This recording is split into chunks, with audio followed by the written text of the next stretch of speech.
हाय गणेश। शुभ कार्तिक मास। कार्तिक महीने में सुननी चाहिए हमें श्री कृष्ण जी की लीलाएं। ये होता है बहुत ही ज़्यादा शुभ। तो आइए हम सुनते हैं श्री कृष्ण जी और राधा रानी की एक प्यारी सी कथा।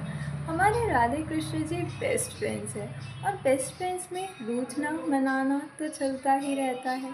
तो हमारे श्री कृष्ण जी आज बड़े ही उदास हैं क्योंकि राधा रानी उनसे रूठी हुई हैं और राधा रानी उनसे रूठ के वन की ओर जा रही हैं। अब श्री कृष्ण जी राधा रानी को मनाने के लिए पीछे पीछे आ रहे हैं और श्री कृष्ण जी ने पीछे आते आते पुकार लगाई, राधे उस मार्ग पर मत जाओ, राधे उस मार्ग पर मत जाओ।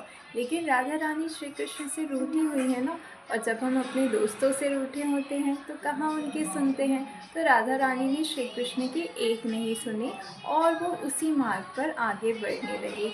जैसे ही वो आगे बढ़ी तो उनका पैर एक कांटे पर पड़ गया, जिससे जोर से चीख निकल गई उनसे। पीछे ही श्री कृष्ण आ रहे थे, उन्होंने राधा रानी को संभाला और एक पेड़ के नीचे बैठाया।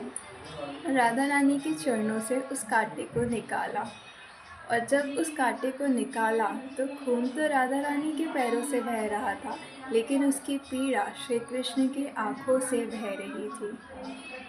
और उतने में ही श्रीमती राधा महारानी ने कहा, कृष्ण, मेरे पैरों में कांटा चुभा लेकिन मुझे इसका बिल्कुल भी दर्द नहीं हो रहा, और तुम्हारी आंखों से इतने अश्रु बह रहे हैं मानो सारा का सारा दर्द तुम्हें हो रहा हो। ये कैसे हो सकता है कृष्ण? तब कृष्ण ने कहा, राधे, तुम मेरी सखी हो और मैंने वचन दिया है कि कोई भी कष्ट, कोई भी तकलीफ़ अगर मेरे सखा सखी को आएंगे तो उसे तुरंत ही मैं हर लूँगा। उन्हें कभी पीड़ा में नहीं रहने दूँगा, उनकी सारी पीड़ाओं को हर लूँगा। तो जिस समय तुम्हें वो कांटा चुभा उसी समय मैंने तुम्हारी सारी पीड़ा को हर लिया। कांटा भले ही तुम्हें चुभा लेकिन उसकी पीड़ा का अनुभव मैंने किया, इसीलिए तुम्हें कोई दर्द नहीं हुआ।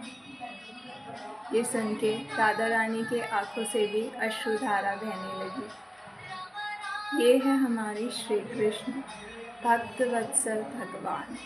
श्री कृष्ण कहते हैं, I am the friend of everyone, मैं हर किसी का दोस्त हूँ। और साथ ही साथ उन्होंने ये भी वचन दिया है कि जो कोई भी मेरे दोस्त हैं, जो कोई भी मेरे शरणागत हैं, उन्हें मैं कभी भी किसी भी प्रकार का कष्ट नहीं होने दूंगा, उनका विनाश नहीं होने दूंगा। इसीलिए श्री कृष्ण के दोस्त हमेशा हैप्पी रहते हैं, क्योंकि कृष्ण उन्हें कभी कोई प्रकार की पीड़ा होने ही नहीं देते। कोई अगर तकलीफ़ उन तक पहुँचती भी है तो तुरंत सारे की सारी पीड़ा हर लेते हैं हमारे हरे कृष्ण।